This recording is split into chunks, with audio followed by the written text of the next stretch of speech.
This is Plant-Based Briefing, How My Animal Companion Helped Me Become Vegan by Oleykowski at mainstreetvegan.com. I'm your host, Marian Erickson, and this is the Plant-Based Podcast where I narrate a variety of articles on plant-based and vegan living with permission in about 10 minutes or less every weekday. I'm thrilled to have permission to share content from the Main Street Vegan Academy. It's the premier training and certification program for vegan coaches. So now let's get to today's Plant-Based Briefing.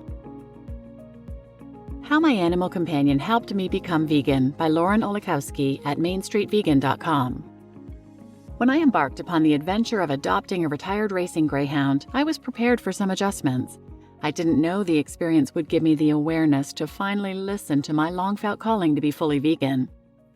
The day I adopted Nyla, I almost couldn't believe that I was allowed to bring home a creature so regal. Elegant, with long legs and graceful movements, she was also rigid with fear.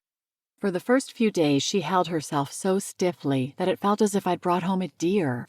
On walks, she could barely be coaxed to move.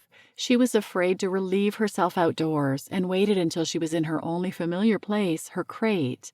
Although I was bursting with excitement to have her home with me, I felt there was nothing I could do to make her feel safe and secure. With routine, repetition, and gentleness, Nyla became more comfortable. The first time she relieved herself in my backyard instead of her crate was a moment of celebration.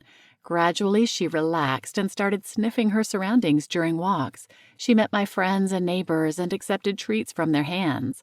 Still, certain things seemed to remind her of an earlier time. With confusion, she investigated particular fences, like she needed to go back somewhere. At home, I learned to pet her only when she was standing up, since she was afraid to be touched when laying down. Patience and giving her space was the name of the game. Unexpectedly, one day she opened up. I was kneeling on the floor petting her, and she pressed her face from the top of her head to her nose into my chest and leaned in and let out a relaxed sigh. This greyhound hug meant more to me than anything. She was safe. She was home. Almost 5 years later, Nyla has fully blossomed. Every morning she waits in her bed like a princess until I massage her head, ears, and neck. She now expects this kind of touch as a morning ritual, which would have been fear-inducing for her 5 years ago.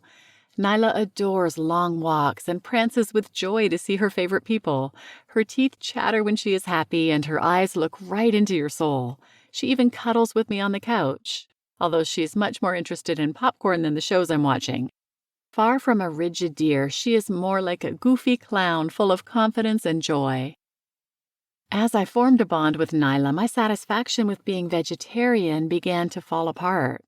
For years I had wanted to be vegan, but I compromised, eating a vegan diet 80% of the time, while being permissively vegetarian when it was convenient.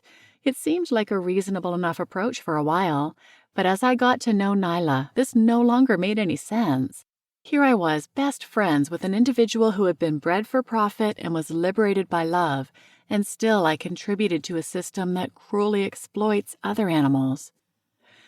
When I thought about the violence of impregnating cows and taking away their babies, I cringed at how something similar could have happened to Nyla if she had been forced to breed before being adopted.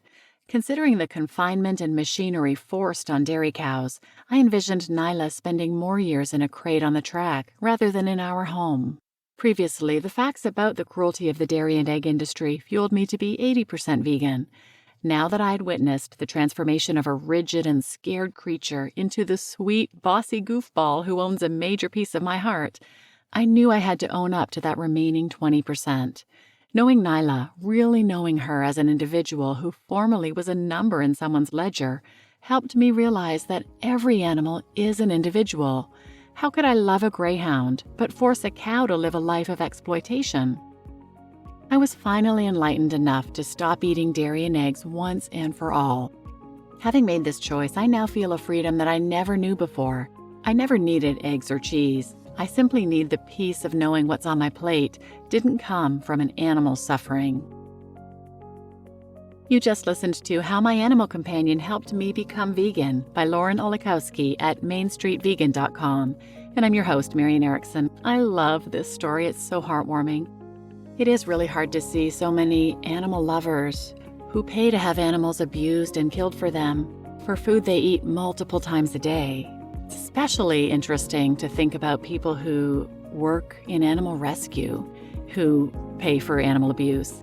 I know there are so many reasons, starting from birth, in fact, and a good episode to check out is number 76, Infant Indoctrination.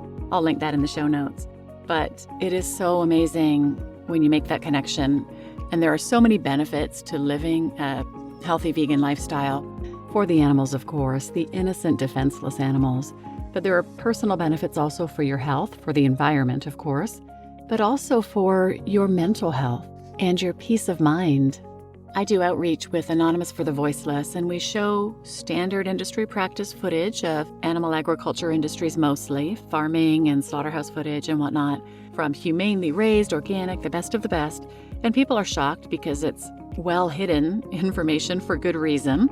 But we have great conversations, and we talk about how it is a personal choice, 3 times a day for most people, whether they're going to choose to have somebody do this to animals on their behalf or not. And one thing we ask is, do they know what the number one benefit is of being vegan? And the answer is, well, for the animals, of course, they're not being abused for you. But for you, you are living in line with your values. Because previously in the conversation, we've asked if they're against animal abuse, and yes, of course they are. So essentially, they're no longer a hypocrite because they are not paying to abuse animals when they're against animal abuse. It is such a good feeling, and I, like almost every other vegan you speak to, just wish I had made the change sooner. So please share this episode with anyone who might benefit, and thanks for listening.